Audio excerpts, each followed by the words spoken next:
Hey everybody, John here from Third of Never. Just a little preview. We're about to show you an interview we did with David Menconi a few weeks ago. And it was several weeks ago because, as you can tell in the video by looking at me, I was in a production of the Orson Welles story.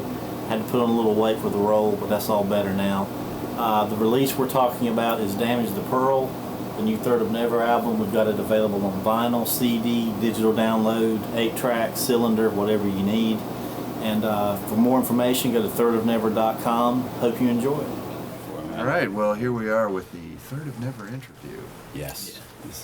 We have to my left here, Jon Dawson, How you doing? Doug MacMilland, and Charles Cleaver. Hey. So I guess this is quorum of the band. Well, this is the quorum that didn't have make other it. engagements tonight. Exactly. Or don't live out of state. Yeah. Who are we missing? Our bass player, Jody Haskins, we just had a rehearsal in Durham today. He lives up in Virginia. He comes down for rehearsals. Withville, Virginia. Our drummer is Brandon Ruth. He lives back in Kinston, close to me.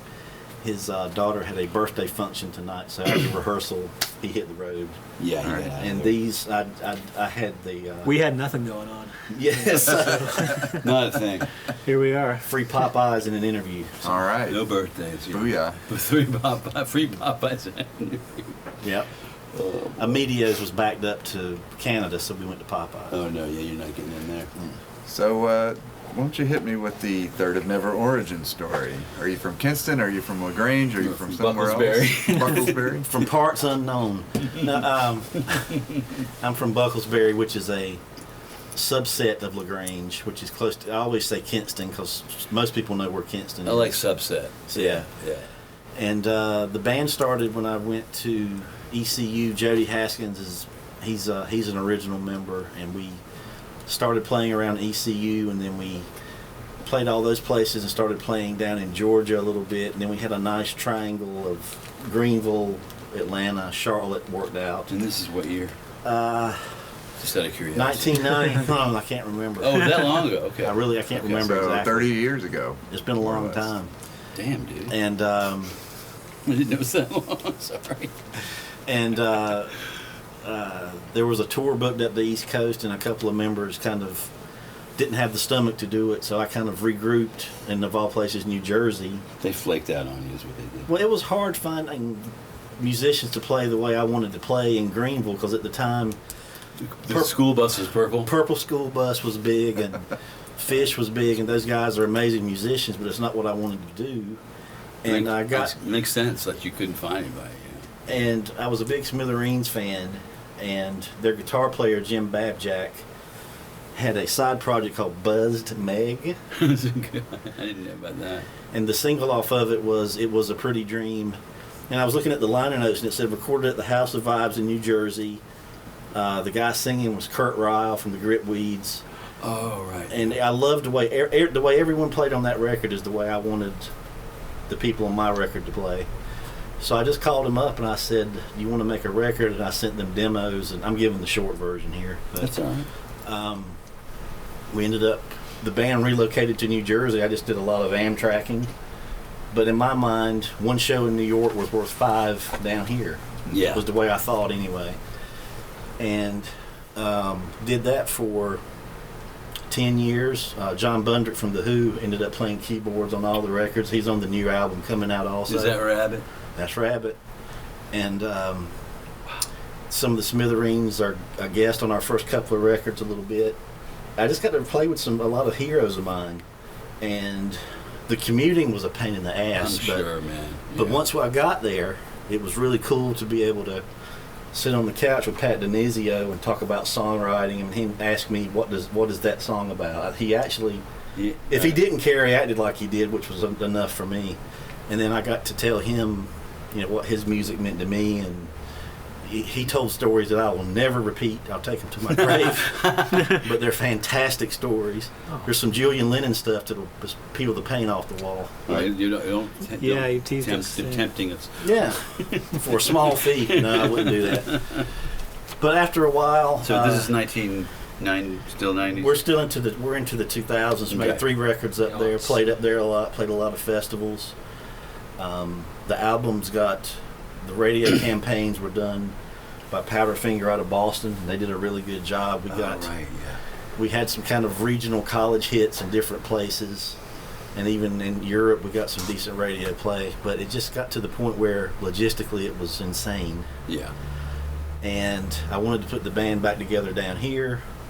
Reconnected with Jody, got him back, and I was listening to a podcast with this guy because we used to follow the Connells around like the Grateful Dead around here. It was because in Kinston, I thought it was against the law to have a band. I didn't know you could actually have a band from if you were from North Carolina. Oh, you in the stockade. It seemed ridiculous. I figured, well, if you're from Georgia, you can have a band because there's REM, but any closer than that, no bands come out of these places. Yeah.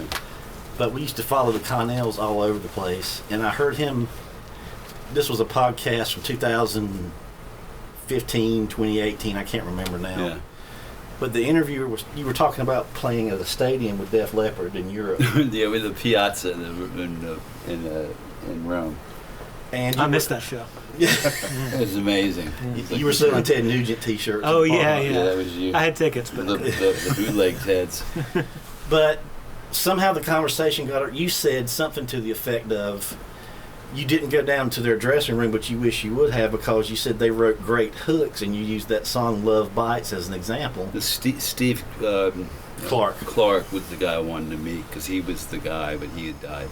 He unfortunately passed away. And I just thought, man, if he's open-minded enough to say out loud that he loves Def Leppard, I'm not going to be scared to approach him. Something's wrong with that guy. Well, it was kind of. And you know who else played was Alana Miles, Black Velvet. It was interesting, like combination of like they're trying to cover all their bases. So Right. she played her song. Another song I love. Well, it's like when Yeah. REM covered Lou Graham's song "Midnight Blue." I'm like, It's a great song.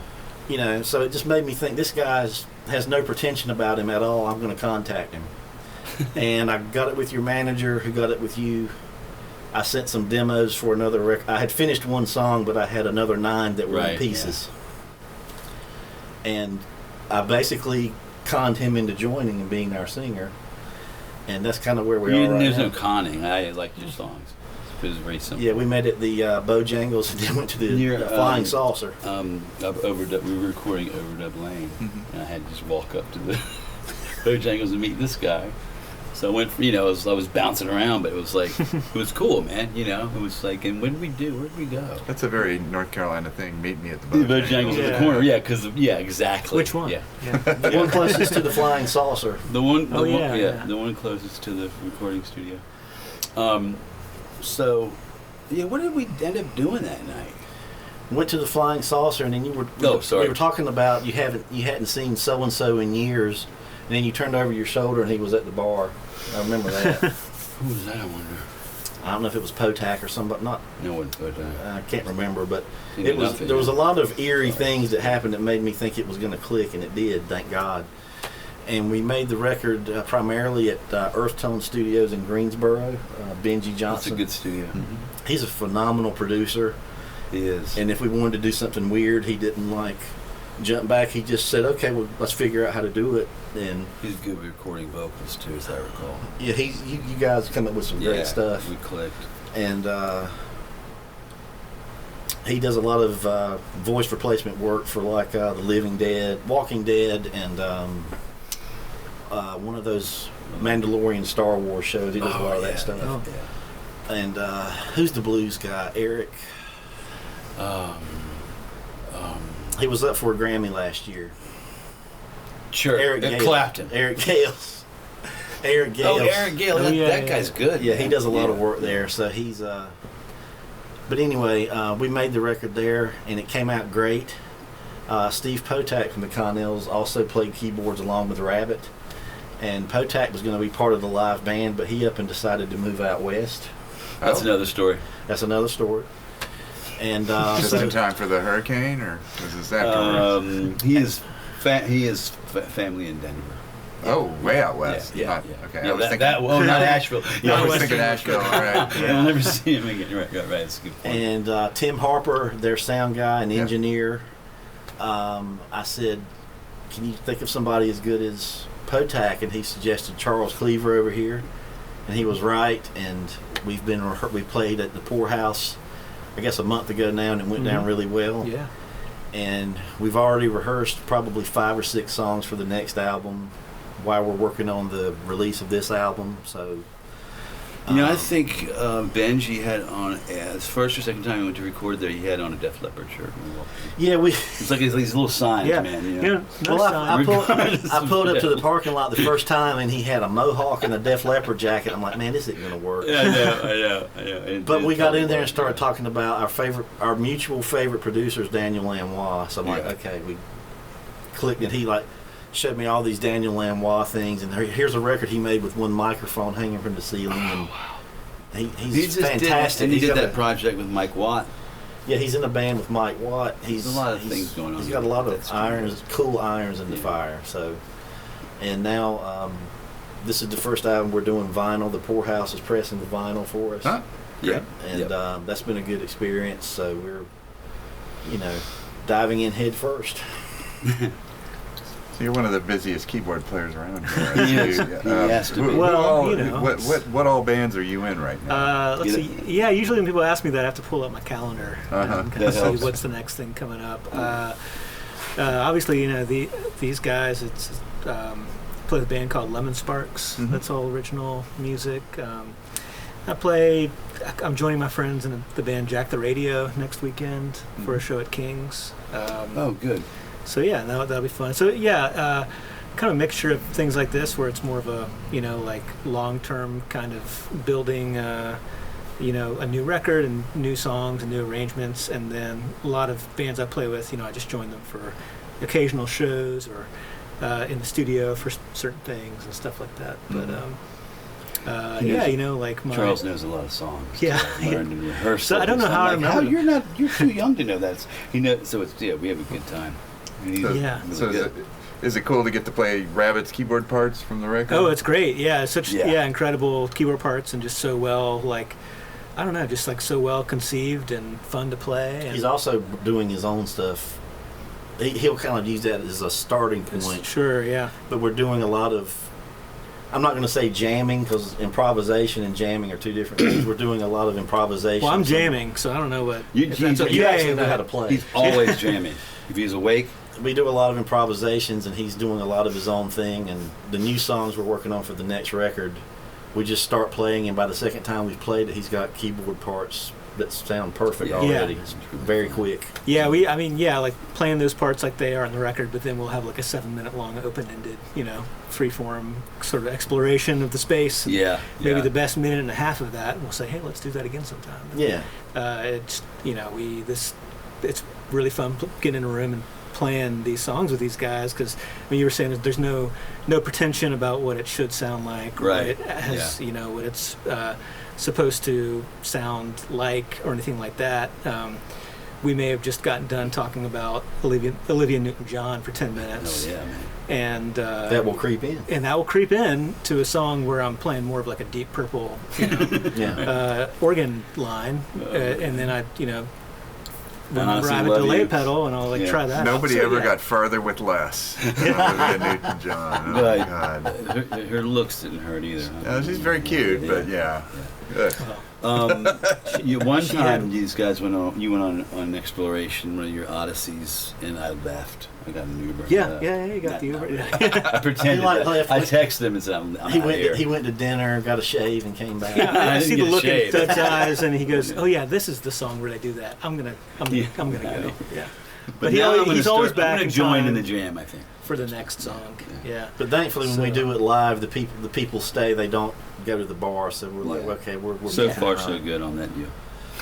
But but they're great songs, and they're great. I don't like it.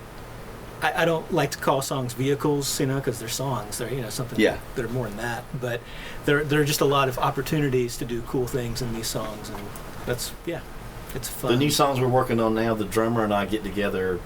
We live 10 minutes from each other, so we get together every Thursday and kind of work up skeletal demos to start with when we all get together. That's almost an ideal way for you, isn't it? If I have a drummer, I can pull something out of the air, whether it's usable or not later. But I like that. That's cool. But we'll come up to a space and we'll say, okay, Jody and Charles are going to do something cool here. I mean, that's the notation. They'll do something cool here. And today we played something they had never heard it before.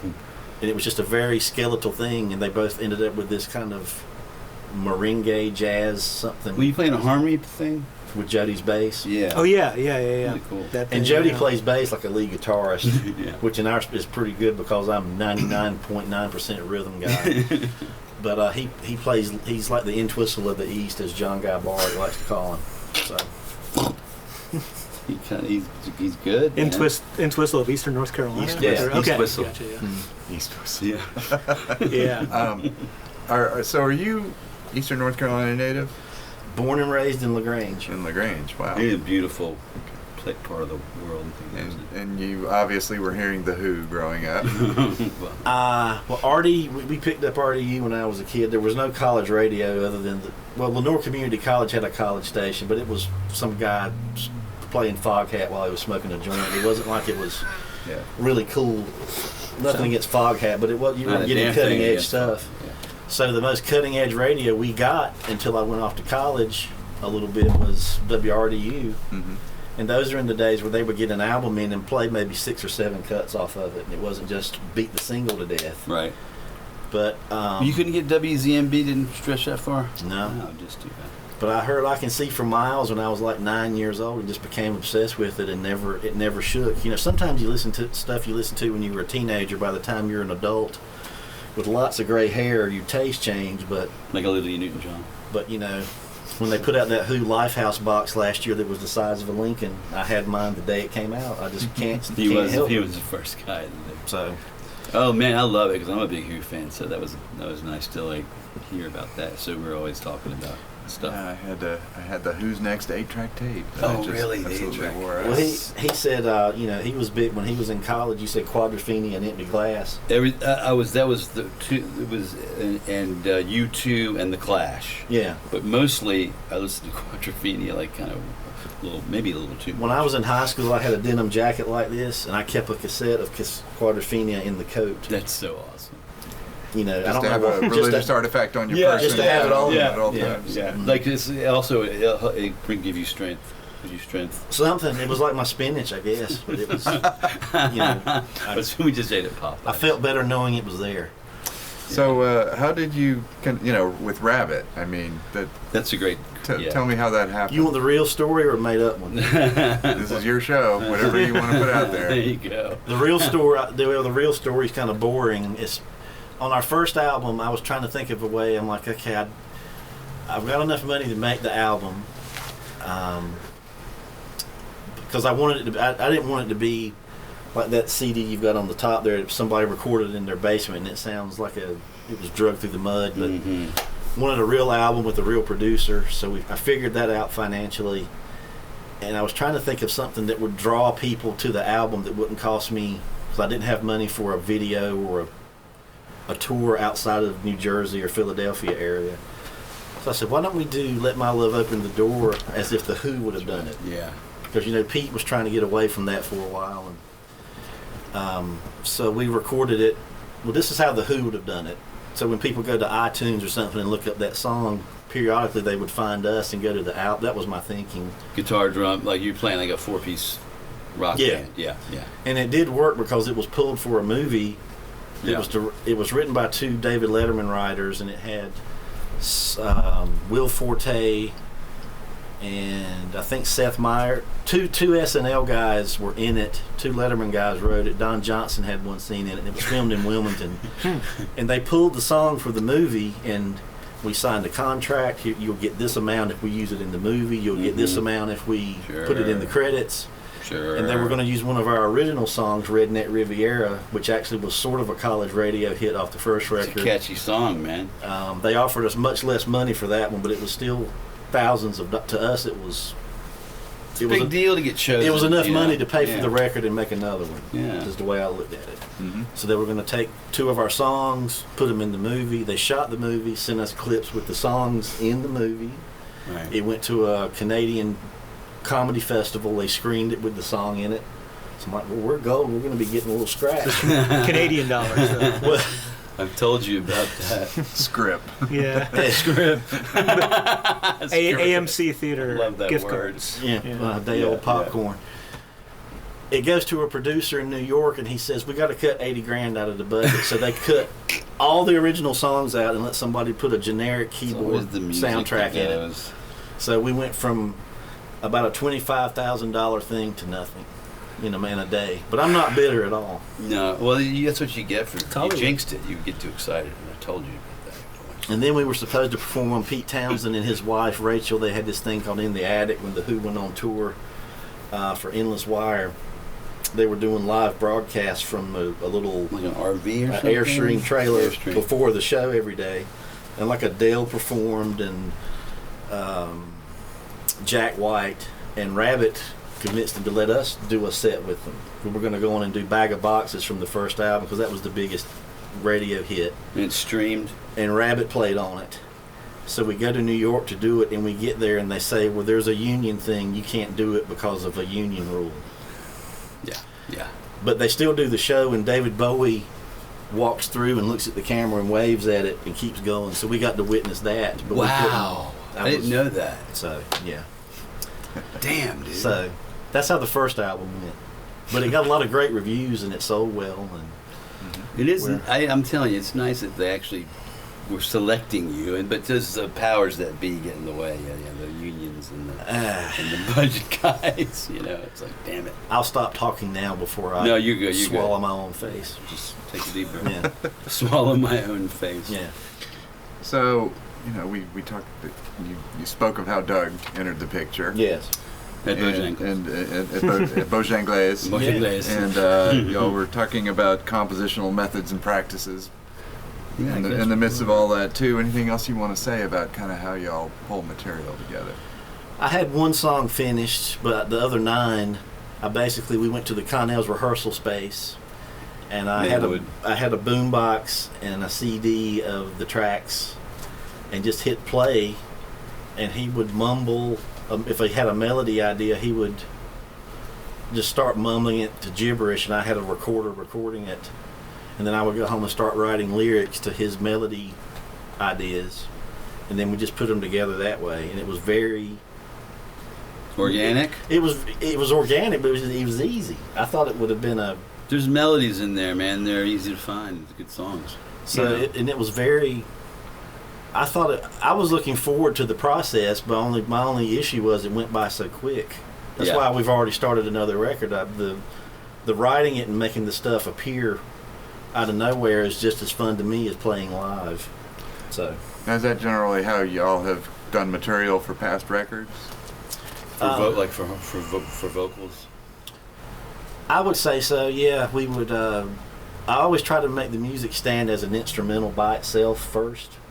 Yeah. And then, if he likes it, and I said, "Do you want to sing to this?" If he does, then we'll fuck. But if it's something too weird to sing to, we'll make it an instrumental, or it'll end up in that Electric Forgiveness project, which is kind of out there stuff. Yeah. And it's cool. But we, during the course of making this record, I started to notice there were some themes popping up, not on purpose, but a couple of recurring themes. It wasn't like in your face stuff, but if you sat there and poured through the lyrics, you would see like maybe this character is in this song and in this one, and we decided, why don't we try to make a road movie? Because with the road movie, you don't have to get any permits, and you don't have to build sets, and with even cameras even less fancy than what we have here, you can make a movie that looks like a movie now. Definitely not iPhones. Not old iPhones that you have to plug in because the battery's dead. Not at all. But and we met Brent Clark, who's a great director out of Raleigh, and it just so happened he had been wanting to make a road movie. I don't know how we. Yeah, it's crazy. It's weird how that happened to lock up, because we spoke to a lot of directors, and some of them wanted to turn it into a horror movie, and some people said, well, it should be a documentary about making the record. I said, well, we've already made the record, but he, ourselves, maybe. Yeah. But he wanted to make a road movie, and he was up for the idea of the places I wanted to shoot are out in the country, out in the open. You don't need any permits. There's no people for 8 miles in most of the places we shot. And if there were a place or two that you probably should have gotten a permit, we figured out how to get in and get out and just keep moving. Yeah. And there's one video the first single from the record is called Grab the Ground. Right. And that video came out great. There's scenes from the movie in it, and there's scenes from us performing in it, and it just looks fantastic. So is the movie all done? The movie is about 80. As far as shooting, it's about 85% done. Okay. We have two. Let me see. Counting one, I would say we have 3 days of filming left. Mm-hmm. But these last 3 days, most of the film is Doug and I. Yelling at each other. It's pretty. You know what I decided? What's that? It's like you're Jim Rockford and I'm Angel. Okay. You're always pissed off at me because I'm a mess up. Well, it worked Try out. not to It cuss. worked out good for James Garner. Yeah. But But it is. I noticed that this week. I was like, man, this is what we are. It's these two guys. But the last 3 scenes we We've have. known each other for too long, you know, Yeah. kind of thing. Yeah. The last 3 scenes we have to shoot involve other actors. Yeah. And so, in one of them, it had to be an elderly woman who has dementia in one of the scenes. So we actually found a real actress for that. With Yeah. dementia. But she doesn't have to mention. Yeah. I know was one of us was The gonna fee say- negotiation was very easy. No, we No, that's found And then you- Brent found someone, the unions. and we're getting together next week to write that scene. Because a lot of these things, we would just have an idea and talk about the information you need to convey, and we would improvise it 7 or 8 times, and by like the 7th or 8th take, it would be perfect. But since she's an actual actress, we're going to script it out.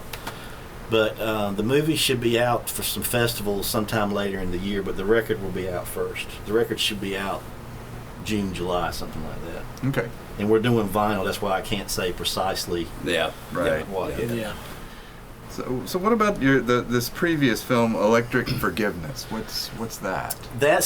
It's called original soundtrack because this movie that's coming out is called Damage the Pearl. That's also the name of the Third of Never movie. Uh-huh.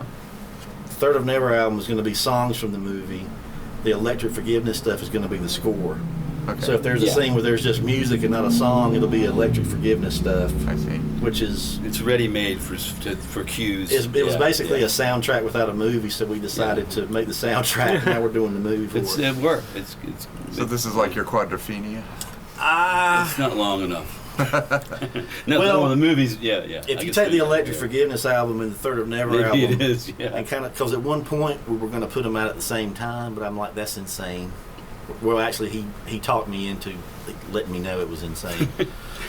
And the music is the Electric Forgiveness stuff is kind of electronic, and the Third of Never stuff is kind Rock of and more roll. meat and potatoes rock, and it just seemed like cramming them together would have been a little too much. Mm-hmm. Yeah. So we're keeping the albums separate, but they are for the same film. So if people like electronic music, they can go to that one. I think And they'll if you like play them both. at the same time, it sounds twice It's as the awful. Wizard of Oz. The Wizard of Absolutely Oz terrible. story. Yeah. Yeah, Sync you that play- up and Yeah. Yeah, you got to get 2 different boom boxes, put them Two in opposite turntables, corners of the yeah. No, room. if you sync them up and play them at the same time, it syncs up with Clerks instead of Oh God. no. Yeah. Please. every time Sorry. Silent Bob dances is when the songs Oh merged. God. Yeah. Oh Lord. But we played live at the Poorhouse a while back, and it went phenomenal, better than I thought. First show in a long time. COVID knocked us sideways and all this other I stuff. realized that a lot of you guys hadn't been on stage for it, and you had, and I had. Well, I played in the opening band. Oh, that's so, right. I forgot you. Yeah, we did this. So I'd literally just been on the stage. But Yeah. But like, those like Jody was. Some of you guys were like 1998. I think individually, it's two or three of you Yeah. came up to me and said, "I haven't been on stage since 19." Like, Well, I was Brandon, like, it's gonna be fine. You know? I hadn't been on stage. He since- said something to me too. Yeah. since yeah. the last Jersey thing, right when COVID was enveloping us. Brandon, our drummer, he was voted the #1 drummer in Buffalo 2 or 3 years in a row in the late '90s. Buffalo, New York. Yeah, man. Yeah. Okay. And he lives down here now, and he's like, man, I haven't played live since '99. But what he's not telling you is he rehearses for an hour and a half, 7 days a week. He must, because he's good. Because when he came Yeah. over to my house to kind of audition for the gig, he had the entire album memorized perfectly. Wow. And when we got to some points where I would turn away from him and keep playing to see what he would do, he would improvise right along like nothing had happened. And I'm like, well, here's a new song. It didn't have a drum part yet. I would just start playing, and by like the second or third time, he would have a whole drum part perfectly mapped out. And so this is the I've threatened everyone that they cannot leave for at least 15 years. So, we got to. We already know you're willing to travel. Yeah, we got to. Yeah, so coming to Raleigh's nothing for me. The other thing is that you get we have a good group of I guess personnel. I mean, we seem to work together well. Well, Jody, our bass player Jody, even since the beginning, has probably kept me from being arrested 3 or 4 times. It's important to have someone like that. Well, you go play at a bar in Wilmington, and you go to the hotel, and you take a shower, and you wake up the next day, and there's a circle of blood on the mattress the size of a stop sign. Oh my God. And you go down to the hotel and tell them about it, and they look at me and say, "Well, are you bleeding?" And I love that. Jody actually grabbed the back of my shirt because he could say I was about to leap over the counter at the guy. But there's about 20. Well, I'll stop there. But Jody's a sweetheart, and he's a killer musician, and his bass. But you can tell when you got the right group. We don't. It's not. That's hard to do. We haven't had one argument. We will. We're going to argue about not. Actually, we do it. We do it in the movie. We got it all out cathartically. There is a scene in the movie where I have to throw and yell something at him, and we were filming it at the other side of the Emerald Isle Bridge, where the trucks and stuff are like an inch from us, about to kill us. And we said, "Well, that's a cheap special effect. These trucks coming by our face." So we set it up that way. And we had to shoot it 5 or 6 times, and after the last one, I said, "I don't want to yell at Doug anymore." I don't want to yell at Doug anymore. But I had to slap something at him and yell at him, and there's an 18-wheeler almost killed us, and that was the perfect take. So. My character deserved a little tongue lashing. Believe me, bad person. I just started pretending you were someone else. Yeah, I know, it always helps. Yeah. So were you, your guy from Bandwagon, or which? More me. It's very me. It's you. like maybe. We were referencing Larry David a little bit in terms of the way that we're coming up with dialogue, like kind of loosely based, like an outline-ish kind of thing, and then It's people. If anybody's having, I have my own bag. It's like we shot for 2 days at some abandoned silos at my father-in-law's. He's a farmer, and there's these abandoned silos in the back, and this big hay shelter that was like 1/4 mile long. Oh yeah, and it looks like Ridley Scott built it. It looks like an airplane hangar. And it was like, God, we just hit the jackpot. We filmed. There's probably 15 minutes of the movie in that one spot. Yeah. But you just move the camera 4 feet, and it's another dimension. It's fantastic. Sky. Got really lucky with that. Yeah. Moon, full moon. And Brent's a genius that he could come in here and he could use this as 4 different sets without moving a book. So he knows his lenses, man. Yeah.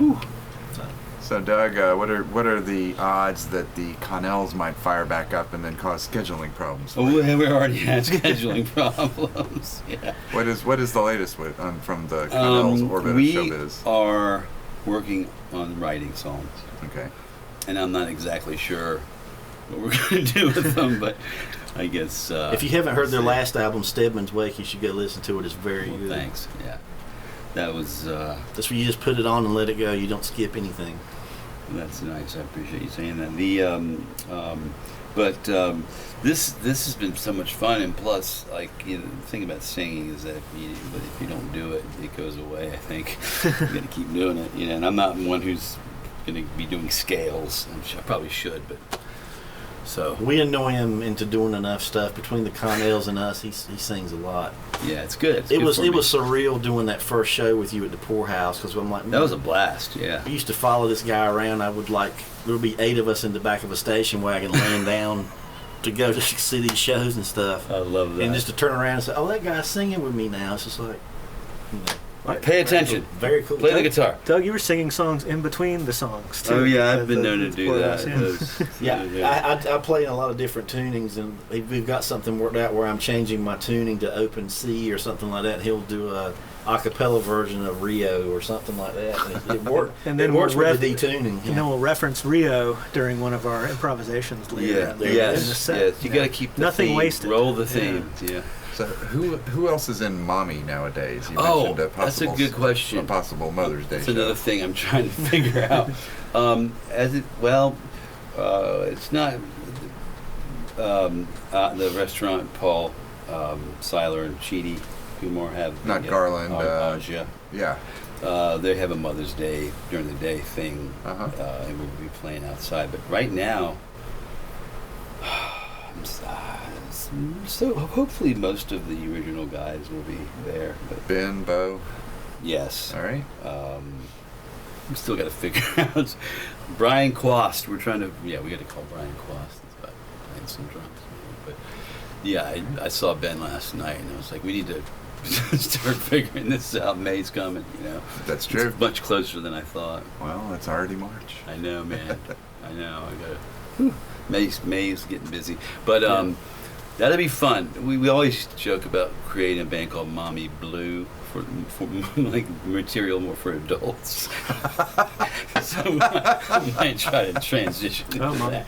Mommy After Hours. The Red Fox, Mail order. After hours, yeah. After the kids go to sleep. Smoking jacket and a pipe. Yeah, yep. But yeah, I mean, I so far we're playing, and we just gotta get it together. A lot of stuff going on, but yeah, this part. I mean, we're in Bucklesbury. Yes. Yeah, it's just beautiful. It's just beautiful. There's absolutely nothing going on. It's beautiful, and that's one good thing about because there's that. I mean, Massachusetts, yeah. Yeah, it has. I mean, the first show we played as Third of Never when I was in college. We played at a place in Kinston called Four's Enough. It's a cement block building. It looked like the Boar's Nest, kind of from the Dukes of Hazzard. It was basically a front for bookies and drug dealers during the day, but at night they would have bands. Enough. And we were the first band to play original material to go in there. 'Cause I can't play a cover to save my life. That was a big deal for you guys to do that, wasn't it? Yeah, like in general. Allegedly, right? we were the first to play in there doing original stuff, and people thought it was blasphemy. People thought it was this big artistic statement. No, it's just because I don't know how to play. Tuesday's gone. Right. Right. I would love to, but One day. Free bird. But we went from there to playing at the Annex in New York and Asbury Lanes, and I love played that there. stuff. That's a fun place to play. That place. Shout out to Jen Hampton if you're watching this. The original crew at Asbury Lanes. I don't know what it's turned into now. But What was the Fast Lane? Is that what it became? We became. I think they're calling it Asbury Lanes Okay. again, but I think it's kind of bowling alley. I'm not going to say anything negative because they treated us so well, but it's a different boogie now. I liked it. Yeah, it is a different. Yeah. Well, what else you want to cover here that I haven't asked you? I'll just We've say, been doing this almost 40 minutes. Okay, Really? That went by. Yeah. I'll end it by saying I've recently made a record with a friend of mine. He was supposed to be here tonight, but a family thing popped up. Everybody's got something. Going on. His name is John Guy Barwick. He helped me build a studio at my house, and he's one of the greatest musicians I've ever known, professionally on any level. He should be in Nashville as a studio guy. That's how good he is. I think you kind of got the ball. Well, rolling, he 'cause just- he is really good. He's He was in a great band guitar and playing player. out a lot, but the thing is, he was this good when he was 18. He's just got it. Yeah. And life happens, and he kind of put his guitar away for years. And thank God, I think COVID gave him time to get it out of the closet, and he still got it. And he's got an amazing voice. We wrote a few songs together. He's got an EP called Coastal Chase. You just type in John Guy Barwick Coastal Chase. It's a great record. Is his name hyphenated? No, it's just I didn't three think names. so. And we've got a whole album of instrumental stuff coming out, and he's got a great voice. He's a great writer, and give him a chance. It's hard to categorize, but he's really talented. He has got a really nice voice, and he's also got a really nice touch on the guitar. Man, he's really. He can rip like David Gilmour, or he'll sit back and not play at all. He's just he could sit in with anybody. And this guy's you've been getting behind the drum kit with him, right? I've been playing drums on his demos. I'm good enough of a drummer for that. There's one or two tracks where the drums turned out well enough to keep them. Sounds good. But since we've got Brandon Ruth in Third of Never now, and he's 10 minutes from the house, Brandon, why don't you come over and... I've made this drum demo, but he'll take it and make it 10 times better in about 5 minutes. So that's kind of how it works now. So, which is great. So we're just we're gonna play a show the day the record comes out. Yeah, we had a 1 hour Yeah. discussion today trying to figure out when to schedule the release, where to do it. I think we figured out who we're going to play with. It's just the logistics is the only thing that's a pain in the butt, but there's got to be something. Yeah, So, yeah. Other than that, everything's wine and roses. Wine and roses are two good things. Yeah. The days. That's a that's a sad movie though. Oh. Yeah, it's a. We had I mean, even today we were playing a song I'd never heard before, and a melody. And so I was singing through like a little amplifier, but I was trying to get the melody idea. So I had my phone like. So I was recording it right off my mouth and through this. We're all like Gene Hackman in the conversation. At rehearsals, we record everything. Yeah. Because inevitably something cool will happen 4 or 5 times, but if you don't record it, no one can remember exactly. So I've got a Dropbox folder. It's probably the size of a Navy submarine by now on some server somewhere. Yeah. Rehearsal from here to here to here, and it's good. I'm glad you do it because yeah, it's there, and that's important. But other than that, we have nothing going on.